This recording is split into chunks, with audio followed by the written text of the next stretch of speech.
I'm going to rank every online business that you can start online with very little of your own money down. My name is Phil Graham and I make millions in profit every single year with my online coaching business. Now, let's start with number one, the worst. In my opinion, the worst online business to start is a broad market online marketing agency. Why? There are so many marketing agencies out there. It's highly competitive. And when you look at all the tools like Canva, AI, scheduling tools, a lot of businesses can save a massive expense by bringing it in-house and also having the speed of somebody at a computer 9 to 5 or whatever hours they work every single day and just saying, hey, upload this, upload that. The problem with a marketing agency is that everybody becomes a number. It becomes hard to understand the market fully. It becomes hard to understand the customers. And as a result, you've got people skimming their eyes over ads, skimming their eyes over graphic design, and the lag time in terms of communication, unless there is an insane team behind it, which for the most part isn't the case, it can be very hard to generate results. And the biggest problem with an online marketing agency is churn when you're not getting clients' results. And the problem is the best in the market already have media buyers, graphic designers, editors in-house. They're already producing their own stuff. That leaves the bottom of the market, i.e. the people that struggle to get leads, struggle to get sales, available to take on business. And the cost of a marketing agency is quite meaty. And the problem is if it's a meaty cost and it's hard to get results because the bottom end of the market usually isn't the best at what they do, then you're into the business of helping, saving people. And that is not a good business to be in. You can tell how much your business is going to make by the quality of customer that you work with. You always want to work with the wealthiest, most successful, and reputable customers. Why? Because they make marketing and sales and everything else easier because they have a reputation. If somebody doesn't have a reputation, then it is an uphill battle. And trying to do that with 101 other clients can be really difficult, and you set yourself up for churn. The second business that I don't like is drop shipping. Now, the reason why I don't like it is simple. There's product involved. And when product's involved, you've got costs. Costs to 1, buy it. Costs to 2, store it. I don't care about drop shipping and saying that you don't have to store it. You have to pay a premium whenever you're buying it on a one-by-one basis. There's no question about it versus being able to buy in bulk and store it. Number 3, there's a possibility of returns, and I don't like that either. Heck, if you make a ton of money selling toasters, all it takes is like 1 or 2 toasters to be returned or to be essentially refunded or back charged, and all your profits for the previous toasters are wiped out. It's too high risk for me. I don't like it. It's highly competitive, and yeah, I just think it carries too much risk. The third is selling low-cost informational products like ebooks and membership sites. Here's the deal. 20 years ago, information, you had to pay to get it. So if I wanted to learn something about business, if I wanted to learn something about nutrition, training, whenever I was running my personal training business, I had to buy a dear book. I had to buy DVDs. I had to travel to the other side of the world to go to a workshop. I had to pay for a consult. All of that information now is freely available on the internet. And there is a strategy behind that. If you run an online business, you want to create your best content, put it on the internet for free. And what that actually does is it gets people results. And when people get results using your free content, they then want to inquire and get curious about what paid services you have. But here's the big thing. Most people that buy low-cost information products, membership sites, low-ticket products, they don't actually use them. That is why we are seeing so many people who start with apps and membership sites end up pivoting and going into different businesses, right? Because eventually the churn overtakes the amount of new leads in and the business goes backwards.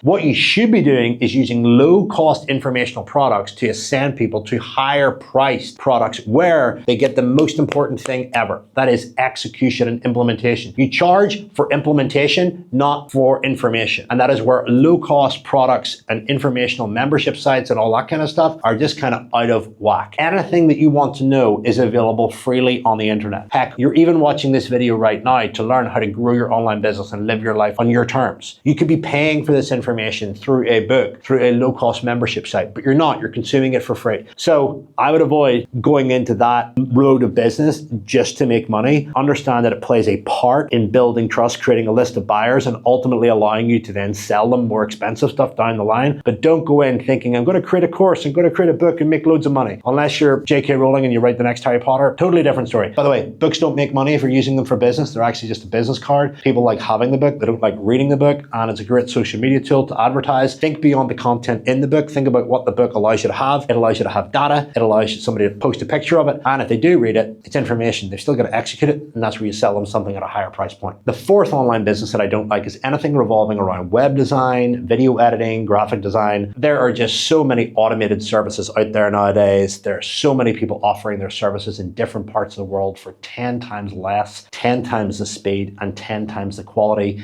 In fact, the video that you're watching right now is produced by somebody on the other side of the world. I wouldn't even dream of outsourcing this to a local media editing team because it would be 10 times the cost and it would take 10 times as long, and they would want to have sick days, they would want to have travel days, they'd want to be doing all this kind of stuff. We can pump out 10 times the volume by outsourcing our editing to people on the other side of the world that are hungry for work, that are highly skilled and talented. So going into that marketplace by starting your own graphic design business, your own web design business, is completely foolish unless you are owning a niche and you have got a couple of really big, powerful clients that are essentially your positioning piece, that make everybody else in that industry want to go to you because you work with them. That's the only exception. And even still, those agencies are all outsourcing their stuff overseas. Little tip for you. The fifth online business that I'm not so keen on is being an influencer. Here's the deal about being an influencer. You can make a lot of money. If you look at the likes of Kylie Jenner, if you look at the likes of Kim Kardashian, all of these guys can make massive amounts of money. But what you need to really understand is the majority of these influencers have typically either one, inherited a fuck ton of cash, have been involved in some kind of family scandal, reputation, TV program or whatever, or have been incredible at a particular sport or art. For example, Michael Jordan, Beyonce, the most wealthiest influencers in the world are typically experts, specialists, or artists in one thing,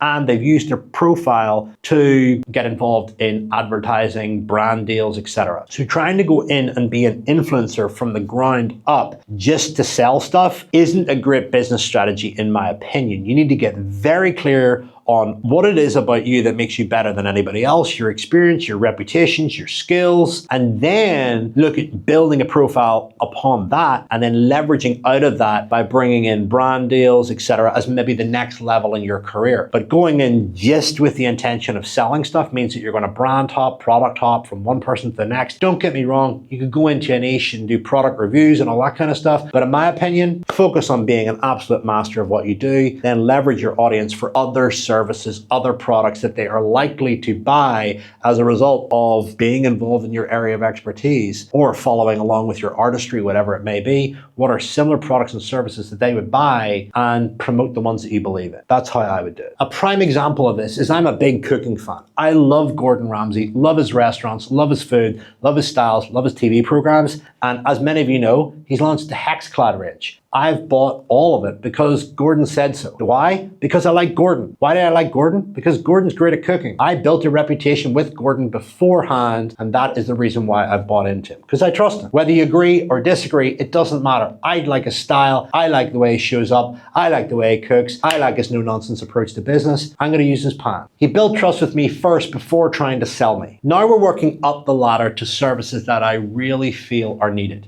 And I've listed these services out based on one, growing market problems. The problems that these services sell ultimately solve the biggest problems for the marketplace right now. And as we become more online focused with business, these services are more important and required. So next up is anything revolving around sales closing or organizing or setting deals in chats. So you've typically got, whenever it comes to selling stuff, somebody that manages your chats and deals with questions or drives people towards a sales page or a sales call. If you're selling consultancy or any form of product, you need to have somebody in your chats that's doing a combination of outreach to communicate with customers that would be interested in your products or services, and somebody to deal with inbound inquiries that can answer questions, respond quickly, and ultimately drive the deal forward. You then need a closer, especially if you're selling any form of consultancy service or really high ticket product. That is somebody that knows how to pick up a phone, knows how to close a deal, knows how to take payment details, emails and ultimately say, hey, it's going to be on its way. Those services are really required. So just think about your business right now when it comes to sales. Are you fed up of DMing people back and forth? Are you fed up of answering questions? Are you fed up of hopping on a sales call? Are you fed up of closing stuff? That is why these roles are really powerful and important. The next role that I absolutely love, and I really feel that online businesses can absolutely thrive as a result, is copywriting services. Knowing how to use words to write advertisement, knowing how to use words to write sales pages, landing pages, Facebook adverts, heck, even video VSLs. Words sell, words influence, words persuade. And in fact, it was my secret weapon whenever I was growing my personal training business, was learning and mastering direct response copywriting